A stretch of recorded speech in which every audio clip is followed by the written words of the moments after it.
The great hall of the Galactic Council stretched for miles in every direction. Its crystal walls caught starlight from 100 different suns and threw rainbow patterns across the floor. Representatives from thousands of worlds sat in their special chairs, each one made for their unique body shapes. Ambassador Sarah Chen sat in the human section, wearing her best blue diplomatic uniform. Her dark hair was pulled back neatly, and her face showed the calm smile she had practiced for years. Around her, aliens of every kind imaginable filled the massive space. Some looked like walking trees, others like floating jellyfish made of light. The Zephyrians looked like living music notes that danced in the air. Today was supposed to be a celebration. The council had gathered to share cultural treasures from across the galaxy. Each species brought their greatest art, their most beautiful songs, their deepest wisdom. The humans had brought something called comedy. Sarah watched as Chancellor Quartz 7 floated to the center of the hall. The Chancellor was a living crystal, clear as diamond but with rainbow lights flowing through its body like liquid fire. When it spoke, its voice sounded like wind chimes in a gentle breeze. "Today we examine the cultural offerings of Earth," the Chancellor announced. "Let us see what these young humans consider entertainment." The lights dimmed. A screen appeared in the air, showing recordings of human comedy shows. Sarah had selected these carefully, clean family shows that she thought would translate well to alien minds. She watched the alien faces as humans on screen slipped on banana peels, got pies thrown at them, and stumbled through silly situations. The reaction was not what she had hoped for. The Altarians, who looked like tall blue cats with 4 arms, tilted their heads in confusion. The hegemony representatives, massive beings covered in thick armor, made grinding sounds that meant disgust. Worst of all, the Zephyrians began to make their chittering sound, the noise they made when they found something amusing but also primitive. "Interesting," said Council Member Vexhai, whose species looked like walking flowers. "The humans find pain to be funny. They laugh when others suffer. Notice how they celebrate chaos," added another voice. This came from Representative Kaloth, whose people were like living shadows. "They take joy in destruction and failure." Sarah felt her stomach tighten, but she kept her diplomatic smile. This was not going well.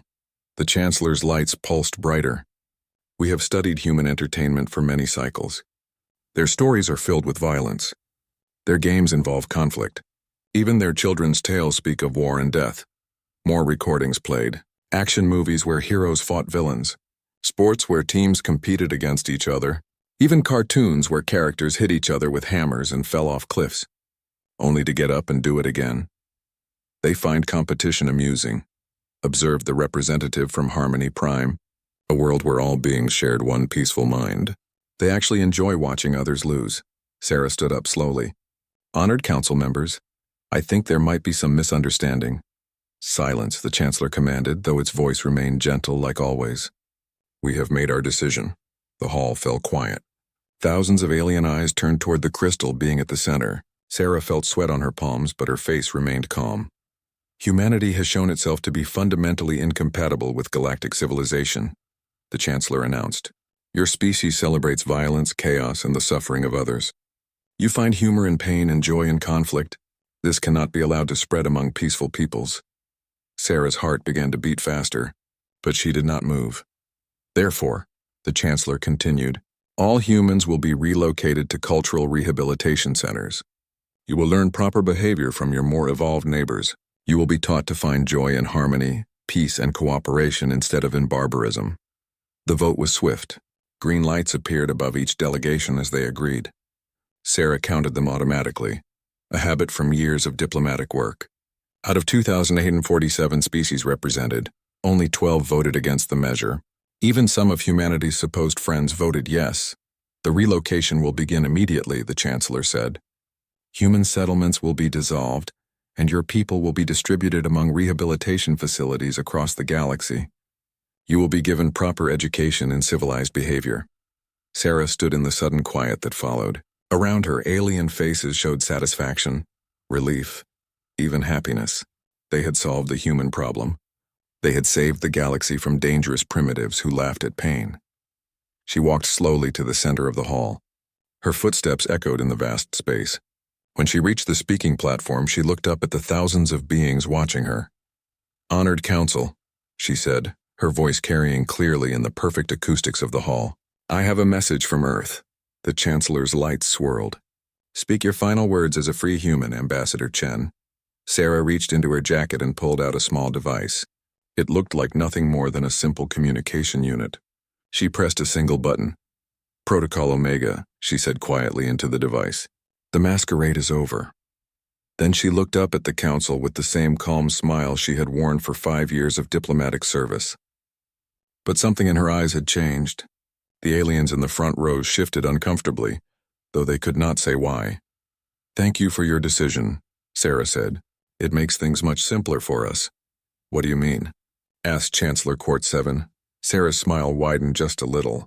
For a moment it looked less like the diplomatic expression the aliens knew, and more like something else, something older, something hungrier. You wanted to know why humans find pain funny? She asked. Why we celebrate conflict and chaos? Why we tell stories of violence and war? The hall was completely silent now. It's because we remember what we are, Sarah said. You see, there's something you never understood about human nature. We didn't evolve to be farmers or builders or philosophers. We didn't develop as herd animals who find safety in groups. She paused, looking around the hall at thousands of alien faces. We evolved as hunters, pack hunters. And for the last 200 years, while we've been your friends and neighbors and trading partners, we've been doing what hunters do best. Which is? The Chancellor asked, though its voice had lost some of its musical quality.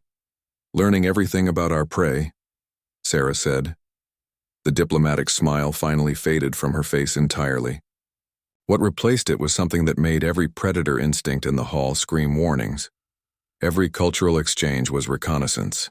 Every trade agreement was intelligence gathering. Every diplomatic dinner was a chance to study your weaknesses. We know how you think, how you fight, how you break. She looked around the hall one more time. And now you've declared war on us. How convenient. We won't have to pretend to be civilized anymore. Sarah turned and walked toward the exit. Her footsteps seemed louder now, more deliberate. At the door she paused and looked back. By the way, she said conversationally, humans do find pain funny, but only when it happens to our enemies. The door closed behind her with a soft click.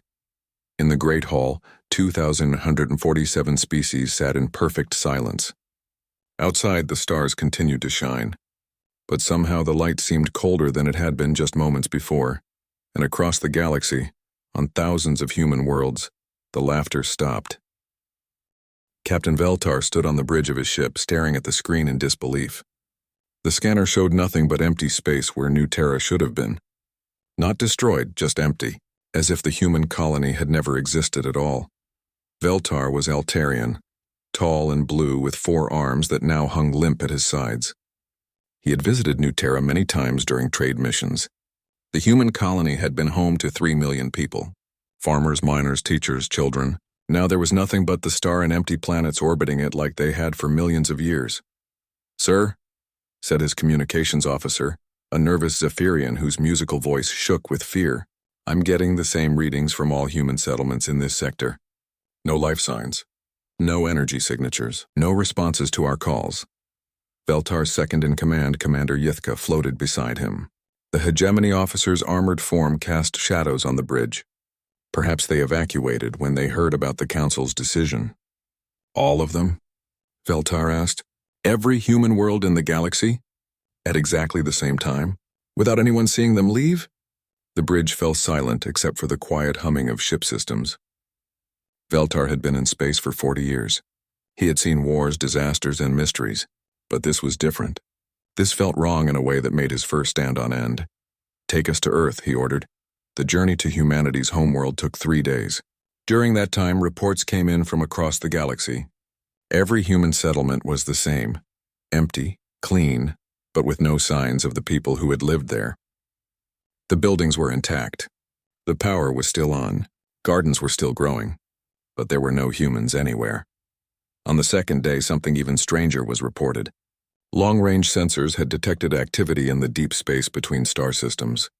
Ancient installations that everyone thought were abandoned mining stations were suddenly showing power signatures. These were structures that had been built by humans centuries ago, and then forgotten when newer colonies were established closer to alien trade routes. But they weren't forgotten, apparently. They were waking up. When Veltar's ship arrived at Earth, he found the same thing he had seen everywhere else. The blue and green world hung in space like a jewel, its city still lit up at night, its orbital stations still functioning. But when they tried to make contact, there was only silence. Life signs? Veltar asked his science officer. None, sir. The planet shows all signs of recent habitation, but no current life forms larger than insects and small animals. Veltar made a decision that would haunt him for the rest of his life. Prepare a landing party. We're going down there. They landed in what had been New York, one of Earth's greatest cities. The team consisted of Veltar himself, 2 security officers, and a science specialist. They walked through streets that should have been crowded with humans going about their daily lives. Instead, they found something impossible. The city was perfect. Cars were parked neatly along the streets. Shops had displays in their windows showing the latest fashions. Restaurants had tables set for dinner. In the parks, the sprinkler systems watered flowers that bloomed in careful patterns. But there were no people. It was as if every human on Earth had simply stepped outside for a moment and forgotten to come back. "Sir," called the science specialist, a multi-eyed being from Nexus Prime. "You need to see this." They followed him to what had been a human school. Inside, they found classrooms with lessons still written on boards, homework assignments sitting on desks, children's artwork hanging on walls. In one room, they found something that made them all step back in alarm. The artwork showed alien species. Detailed drawings of Altarians, Zephyrians, hegemony officers, and dozens of other galactic peoples. But these weren't the friendly pictures children usually drew of their alien neighbors. These drawings showed anatomy diagrams, weak points marked with red circles, behavioral patterns noted in neat handwriting. The other pictures were labeled with things like pressure point behind secondary ear and blind spot in lower left visual field and becomes confused when separated from pack. "These are children's drawings," whispered one of the security officers. Veltar picked up one of the papers. It showed an Altarian like himself, but the drawing included notes about bone structure, muscle attachment points, and nervous system vulnerabilities. The handwriting was careful and neat, like a student taking notes in biology class. At the bottom of the paper, a young human had written, "For when the grown-ups say it's time to stop pretending." They searched more of the city. In human homes, they found family pictures on walls, but behind the pictures were hidden compartments containing maps of alien worlds, detailed files on galactic military capabilities, and communication equipment that looked nothing like the simple devices humans claimed to use for trade. In the basement of what looked like an ordinary apartment building, they found something that made Veltar's blood run cold. Room after room of advanced computers, all connected to a vast network that stretched across the galaxy. The system was still running, still gathering information from sources the team couldn't identify. On one screen, they found live feeds from inside major alien government buildings. Security cameras that weren't supposed to exist showed council meetings, military briefings, and private conversations between alien leaders. The humans had been watching everything. "How long has this been running?" Veltar asked his science specialist. The alien's multiple eyes moved independently as he studied the equipment. "Based on the power consumption patterns and system logs, at least 200 years, sir. 200 years, since the first contact between humans and the galactic community, since the day humans had joined the council as junior members, eager to learn from their more advanced neighbors. They had been learning, all right. Just not what everyone thought. On the way back to their ship, they passed through a human museum. The displays showed human history, their wars, their struggles, their gradual development from primitive hunters to spacefaring civilization. But now Veltar saw these displays differently. Humans had never stopped being hunters. They had just learned to hide it. The final display in the museum showed a diorama of early human ancestors on an African plain, working together to hunt massive animals. The description talked about persistence hunting, the human ability to track prey for days or weeks, never giving up, always adapting their strategy until their target was exhausted and vulnerable. At the bottom of the display case, someone had added a new note in fresh handwriting. "Some things never change." When they returned to the ship, Veltar sent his report to Galactic Command. He tried to keep his voice steady as he described what they had found, but he could hear the fear creeping in despite his training. "Sir," his communications officer said after he finished the report, We're receiving similar findings from scout teams across the galaxy. Every human world is the same, empty but maintained with hidden installations and surveillance equipment. Veltar nodded grimly. Any word from the deep space installations? That's the strangest part, sir. They're all active now, but they're not responding to any communication attempts. Long-range sensors show massive power readings and what looks like construction activity. Construction of what? The communications officer's musical voice dropped to almost a whisper. We don't know, sir. But whatever they're building out there, they're building a lot of it. Veltar looked out at Earth one more time.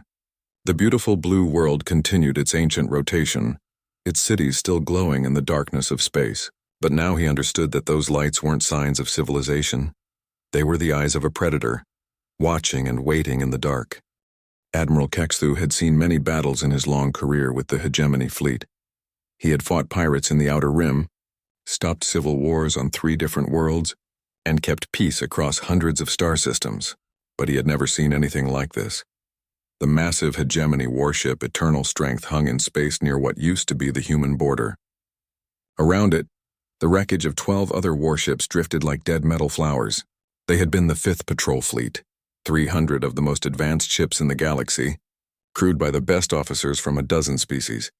Now they were scrap metal and frozen corpses. How many survivors? Kexthu asked his aide, a nervous Zephyrian whose musical voice had lost all its usual harmony. 17, sir, out of nearly 50,000 crew members. Kexthu's armored form creaked as he shifted weight. The Hegemony were a warrior people, built like living tanks with thick natural armor and multiple arms designed for combat. They did not frighten easily, but the reports from the survivors had shaken even him. The attack had come without warning. One moment, the 5th Fleet was conducting a routine patrol of the empty human territories. The next moment, ships were exploding, but not from visible enemies. They were being destroyed by weapons that seemed to come from empty space itself. The survivors all told the same story. Ships would suddenly report critical system failures. Their engines would shut down, their weapons would stop working, their life support would begin to fail. In the confusion that followed, something would board them. The survivors never saw what killed their shipmates. They only found the bodies later. Crew members taken down with surgical precision, as if their attackers knew exactly where to strike to cause instant death. No struggles, no defensive wounds, no signs of fighting back. Just perfect, clean kills, sir, the communications officer called out. We're receiving a priority message from Nexus Prime. The capital world of the galaxy appeared on the main screen. General McCorath of Galactic Defense looked tired in a way that Kexthu had never seen before. The general was a Vorthon, a species that looked like walking rocks with glowing eyes. They were known for being unshakable. Admiral Kexthu, the general said, I need your fleet to return to Nexus Prime immediately. Sir, we haven't finished investigating the attack sites. That's an order, Admiral. We're pulling all fleets back to defend core worlds. The situation has escalated. The screen showed a map of the galaxy. Red markers indicated attacks on Hegemony, Altarian and Zephyrian forces. There were dozens of them, scattered across hundreds of light years. Each attack followed the same pattern, swift surgical destruction with minimal survivors. What are we facing, sir? Kexthu asked. General McCorath's glowing eyes dimmed slightly. We don't know. Our best analysts are calling it ghost warfare. The attackers appear from nowhere, strike with perfect knowledge of our weaknesses, then vanish completely. It's like they've been studying us for 200 years, Kexthu finished quietly. Yes, exactly. The journey back to Nexus Prime took 6 days. During that time, more reports came in. Not just military attacks now, but strikes on civilian targets. Power plants on Altarian worlds would suffer mysterious explosions. Zephyrian communication networks would go down for hours at a time. Hegemony mining operations would find their equipment sabotaged in ways that suggested intimate knowledge of the technology. Most disturbing of all were the psychological warfare reports.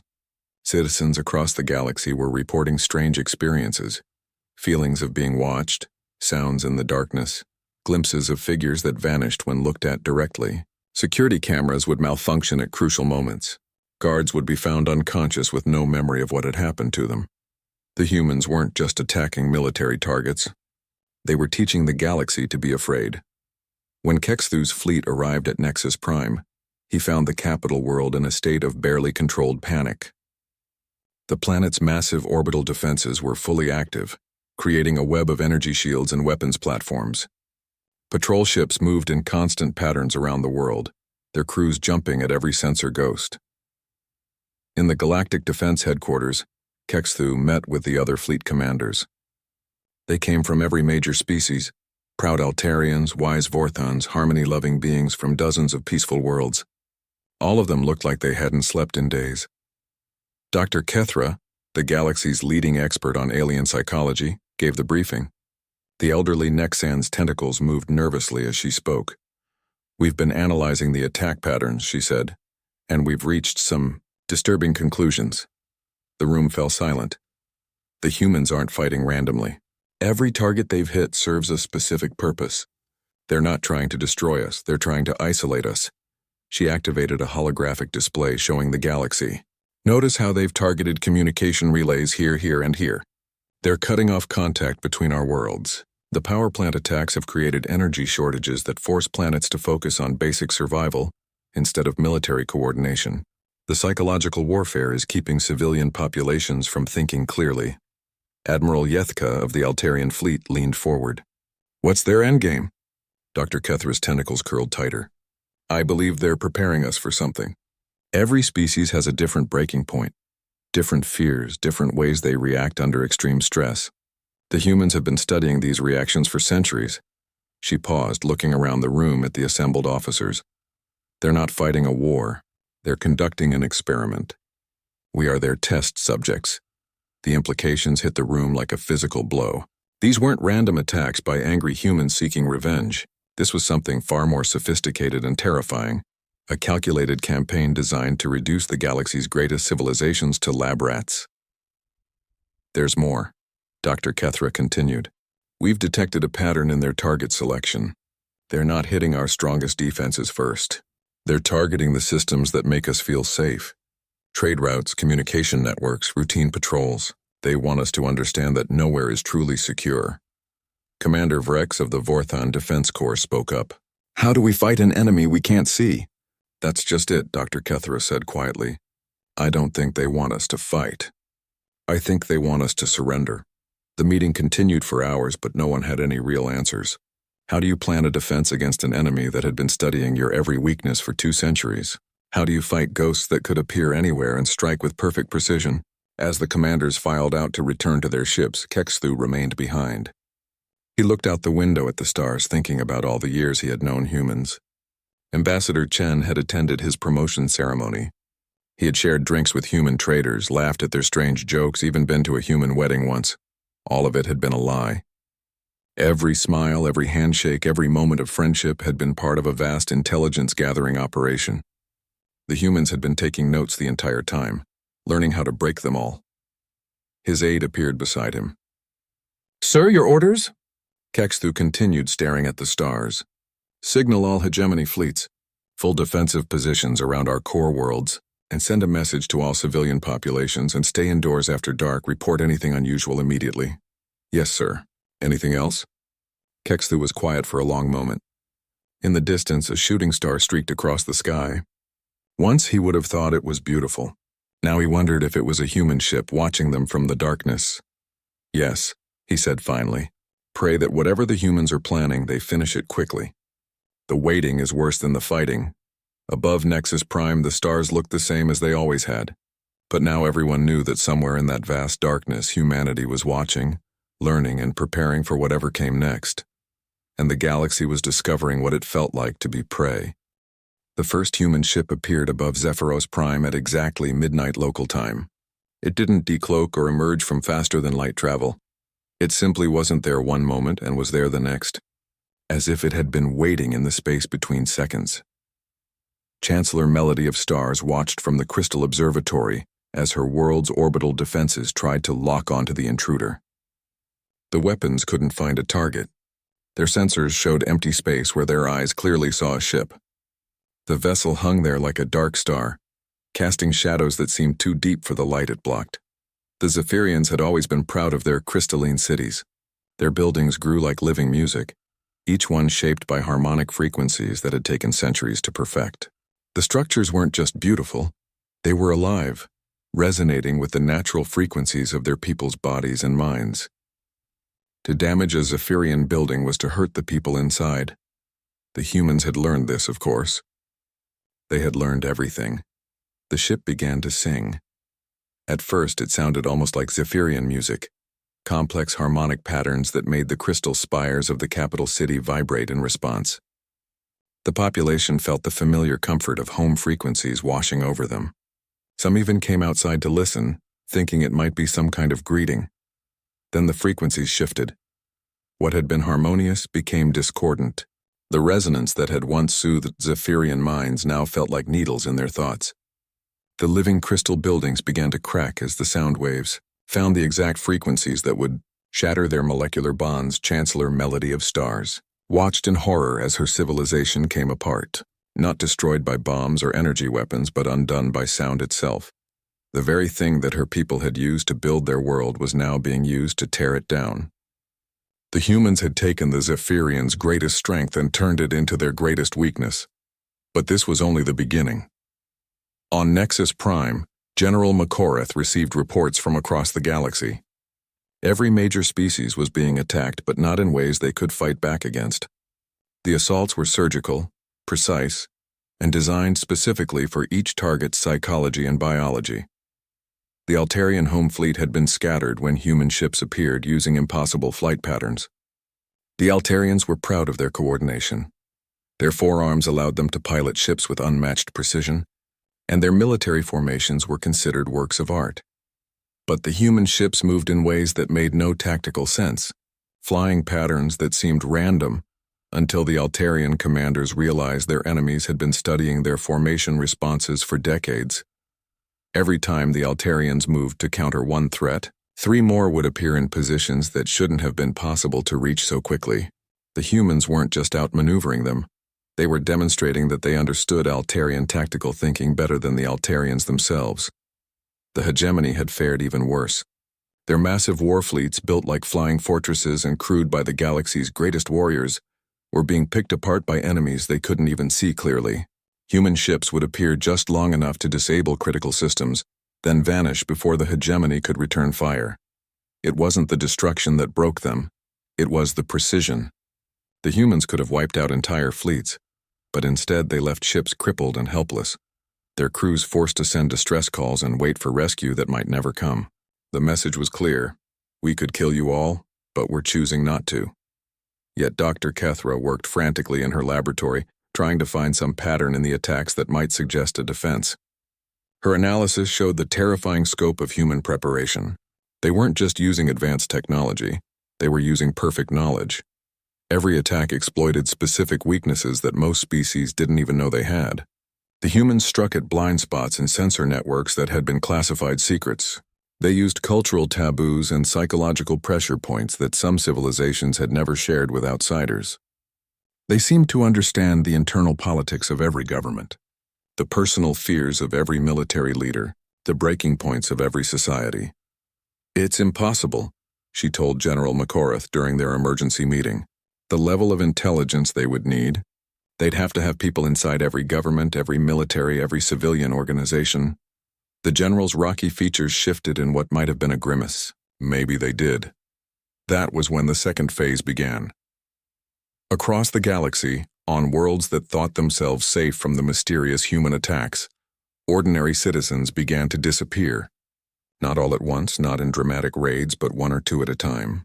A government clerk here, a military technician there, a communications operator who worked the night shift. The pattern became clear within days. The missing people weren't random. They were all individuals with access to critical systems, classified information, or important infrastructure. Security footage showed them leaving their homes normally, going to work as usual, then simply not coming home. When search teams investigated, they found something that made the mystery even more terrifying. In many cases, the missing people were still at their jobs, still performing their duties, still talking to their co-workers, but something was wrong with them. They moved differently, spoke differently, responded to questions in ways that their friends and family said weren't quite right. Medical scans revealed the impossible truth. These weren't the same people. They were humans, surgically altered to look and sound like the originals. The real individuals had been replaced so perfectly that even close friends hadn't noticed the switch immediately.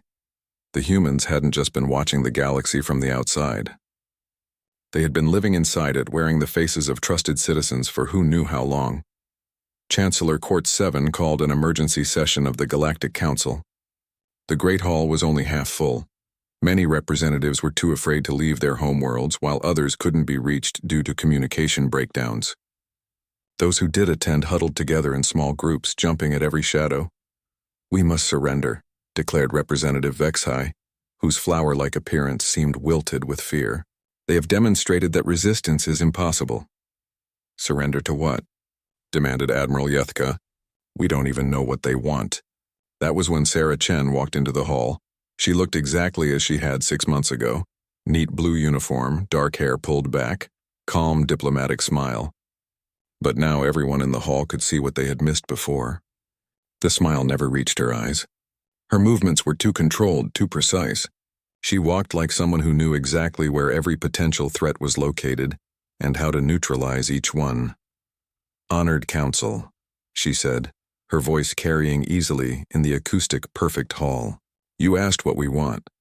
The hall fell silent except for the nervous chittering of frightened Zephyrians. "We want you to understand your place," Sarah continued.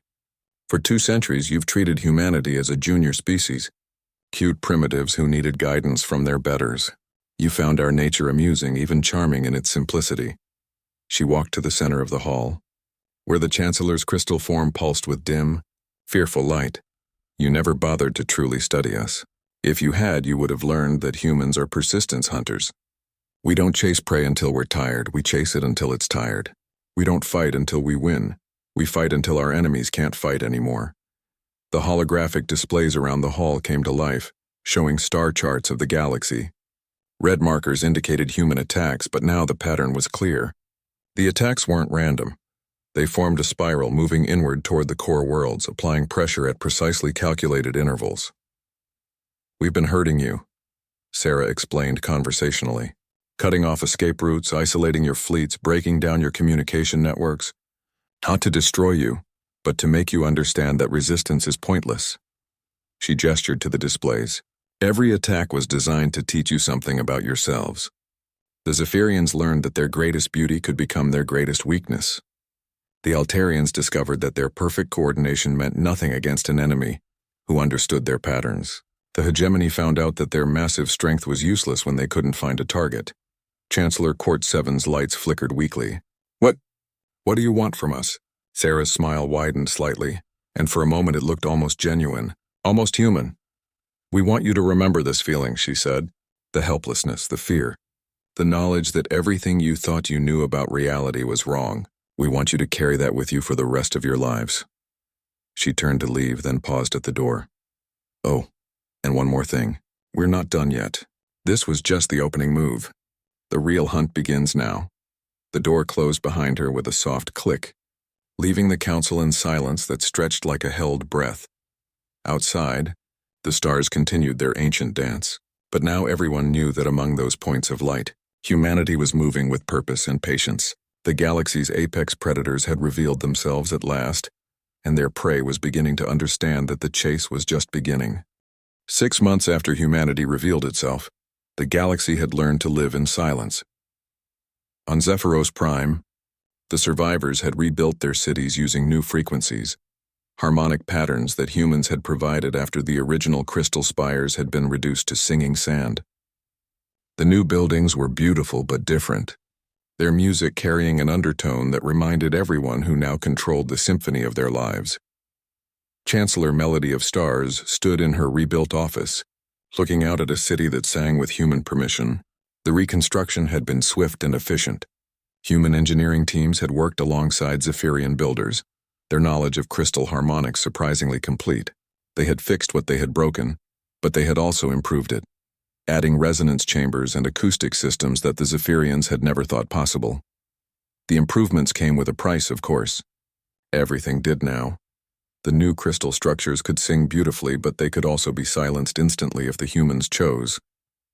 Hidden throughout each building were dampening nodes that could shut down the harmonic frequencies with a simple transmitted signal. The Zephyrians could live in their musical cities, but only as long as they remembered who held the conductor's baton. Across the galaxy, similar changes had taken place. The hegemony still had their mighty war fleets, but human observers rode alongside every crew. The Altarians maintained their perfect formations, but they flew routes that humans had approved. Trade continued, governments functioned, life went on, but all of it happened under the watchful eyes of humanity's new order. In the deep bunkers beneath Nexus Prime, what remained of the Galactic Council met in emergency session. Only 200 species still sent representatives. The others had either surrendered completely or had isolated themselves on their home worlds. Hoping to avoid humanity's attention, Dr. Kethra gave her final report to the assembled delegates. The elderly Nexan's tentacles moved more slowly now, weighted down by months of sleepless research and mounting dread. "The psychological analysis is complete," she said, her voice barely above a whisper. "The humans have achieved what we thought was impossible. They have created a post-conflict society without eliminating the conquered peoples." The delegates shifted uncomfortably in their seats. Many of them bore the marks of the past months, stress patterns in their skin, nervous habits they had developed, the hollow look that came from knowing you were always being watched. "Traditional conquest requires constant military presence to maintain control," Dr. Kethra continued, "but the humans have created something far more efficient. They have made us complicit in our own subjugation." Representative Kaloth, his shadow-like form flickering with anxiety, leaned forward. "Explain." "They gave us choices," Dr. Kethra said. "Not real choices, but the appearance of choice. We could resist and face complete destruction, or we could cooperate and maintain the illusion of independence. Most of our people chose cooperation. It was true. Across the galaxy, local governments still functioned. Trade routes still operated. Citizens still went to work, raised families, and tried to live normal lives. But everyone knew that this normalcy existed only because humanity allowed it. The humans had been generous in their victory. They had rebuilt what they destroyed, improved infrastructure where they found it lacking, even shared some of their advanced technology. Planets that had struggled with energy shortages now had power systems that would last for centuries. Species that had never mastered faster-than-light communication now had instant connections across their territories. But every gift came with strings attached. Every improvement included human oversight. Every act of kindness was also a demonstration of power. General Makoreth's rocky form had grown dimmer over the months, his internal lights barely glowing. "What do they want from us long-term?" Dr. Kethra's tentacles curled tighter. "That's the most disturbing part. I don't think they want anything specific. They've created a stable system where they maintain absolute dominance while allowing everyone else to maintain the fiction of independence. It's perfect from their perspective." The door to the meeting room opened without warning. No alarm sounded, no guards announced the visitor. Sarah Chen simply walked in, wearing the same calm smile she had worn in the council chambers a year ago. The assembled delegates froze like prey animals facing a predator. "Please, continue your discussion," Sarah said pleasantly, taking a seat at the back of the room. "I'm just observing." For a long moment, no one spoke. The presence of a human in their secret meeting should have been impossible. The bunker was protected by the best security systems in the galaxy, hidden behind layers of encryption and physical barriers. But Sarah sat there as if she had been invited. Dr. Kethra found her voice first. How did you know about this meeting?" Sarah's smile widened slightly. "Dr. Kethra, we've been listening to every conversation in this bunker for 6 months. We know about all your meetings, all your plans, all your desperate attempts to find some weakness in our control." She gestured to the walls around them. "The security systems you trust so much? We designed them. The encryption you use for classified communications? We provided the algorithms. Even the food you eat comes from supply chains we monitor." The delegates looked around the room with growing horror, finally understanding the scope of their situation. They weren't prisoners in cells. They were specimens in a carefully maintained habitat. "Why?" asked Chancellor Court 7, its crystal form barely glowing. "Why keep us alive at all? You've proven your dominance. You could simply eliminate everyone who isn't human." Sarah stood up and walked to the center of the room. Her footsteps echoed in the silence. Because elimination would be wasteful, she said matter-of-factly. You all have valuable skills, interesting cultures, useful perspectives. Why would we throw that away? She looked around at the frightened faces. You keep thinking of this as a conquest, but that's not what happened. This was an adoption. You're not our prisoners, you're our pets. The word hit the room like a physical blow. Several delegates made sounds of distress, their various species' expressions of horror blending into a symphony of despair. Pets, Sarah repeated, her voice gentle but implacable. Well cared for, protected, given everything you need to live comfortable lives. But pets nonetheless. You exist for our amusement and convenience. She walked over to Dr. Kethra, who shrank back as far as her chair would allow. Your research into human psychology, for example. Very entertaining. We've enjoyed reading your reports. Some of your conclusions were remarkably insightful, considering the limitations of your perspective. Sarah moved to General McCorath next. And your military strategies have been educational. We've learned quite a bit about non-human tactical thinking from your attempts to find ways to resist us. Finally, she stood before Chancellor Quartz 7. Even your art has value. The crystal sculptures on Zephyros Prime are genuinely beautiful. We've preserved the best examples in human museums. The Chancellor's lights flickered. Museums? Of course. Future generations of humans will want to know about the various species that once thought they ruled the galaxy. Your cultures will be remembered, studied, appreciated, just not practiced exactly. She returned to the center of the room. You see, this is where you keep making the same mistake. You assume we're motivated by hatred, revenge, or conquest. But we're not. We're motivated by curiosity and efficiency. You're all fascinating in your own ways, and you serve useful functions in our society. Why would we destroy that? Representative Vexhai, her flower-like form withered with despair, whispered, What happens to our children? Our future generations? Sarah's expression softened slightly, taking on an almost maternal quality. They'll be raised properly, she said. Educated in human schools, taught human values, trained to fill useful roles in human society. They'll be happy, healthy, and productive. They just won't be independently thinking entities the way you are. The implications sank in slowly. The current generation would live out their lives as comfortable pets, but their children would be bred and trained to be something less than that. Eventually, there would be no more independent alien cultures, just various useful subspecies serving human interests. The best part, Sarah continued conversationally, is that this transition will happen gradually over several generations. There won't be any dramatic upheavals or traumatic changes. Each generation will be just a little more integrated into human society, a little less concerned with maintaining their old ways. It will feel natural. She moved toward the door, then paused. I want you to know that we don't bear you any ill will. You made the mistake of trying to cage apex predators, and you paid the price for that error in judgment. But we don't hold grudges. Her diplomatic smile returned, warm and reassuring and absolutely terrifying. We hope you'll learn to be content with your new lives. Most of your people already have. They've discovered that being pets isn't so bad when your owners are benevolent. She opened the door, then looked back one final time. Oh, and don't worry about these meetings. Feel free to keep having them. We find your discussions of resistance quite charming.